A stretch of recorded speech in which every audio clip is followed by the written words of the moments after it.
Hey, this is John Carlos, and I am here with a look at the KOWAKIAN monkey lizard toy that you can get at Star Wars Galaxy's Edge. It comes in this nifty little creature carrying crate. And for review, we have one of the two. I went to the little shop that was selling them. I wanted this one, Tracy wanted that one. We got both. The second I saw that these existed in media, I knew I had to get one. And they're really super fun. Let's go in for a closer look here at just so you can see the head sculpt that we're working with here. It's got pretty decent sculpt, you know, for theme park toys. I think this is pretty darn good. I like the sculpt on the ears. It's decent paint for shading on the ears. The hair is kind of fun, whatever. It's got very action figure points of articulation with like ball hinged shoulders, the swivel hinged elbow, swiveling wrists, same with the ball hinged at the waist. You could, you know, straighten his legs out for sitting, but they do bend so you can put them on the edge of stuff or the edge of your shoulder.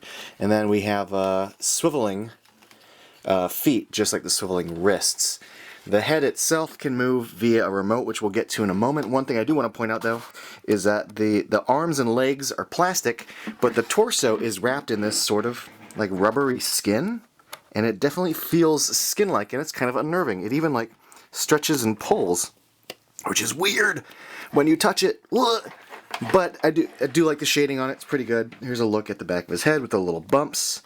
So yeah, there is an on-off switch to activate the sound. Oh, here's a look at his tail. Yay, tail.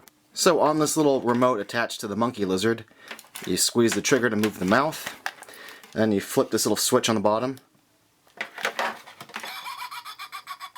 to trigger the audio.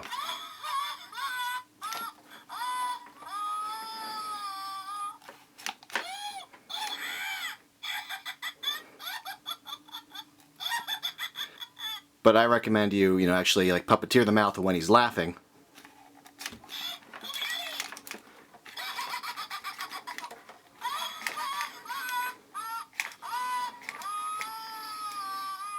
Now, I like the more traditional Salacious Crumb looking monkey lizard. Tracy really liked the colors of this one. In fact, it does remind me kind of a macaw.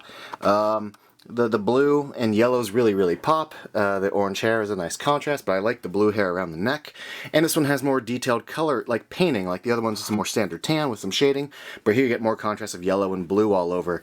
You even get some little zigzaggy lines on the side of the legs there. So there you go. Same point of articulation, same weird rubbery skin. This one has a different sensitivity though on the voice box.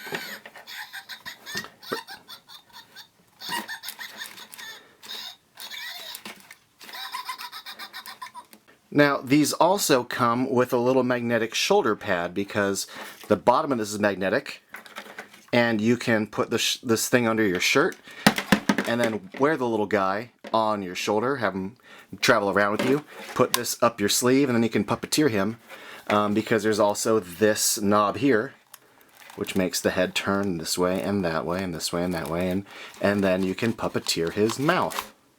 Oh, big FYI. This little puppet retails for $69.99. So here he is all shoulder mounted.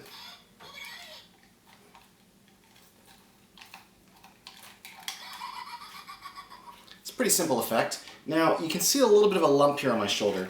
The magnet piece fits really easily onto like the little curved part underneath.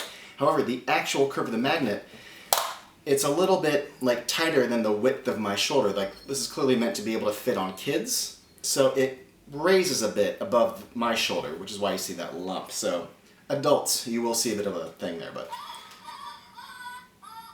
I really like it. It's a little pricey for considering what it is, but it brings me joy. I've always liked Salacious B Crumb. I always thought he was a little a-hole, a likable a-hole, and it makes me happy to have him on my shoulder.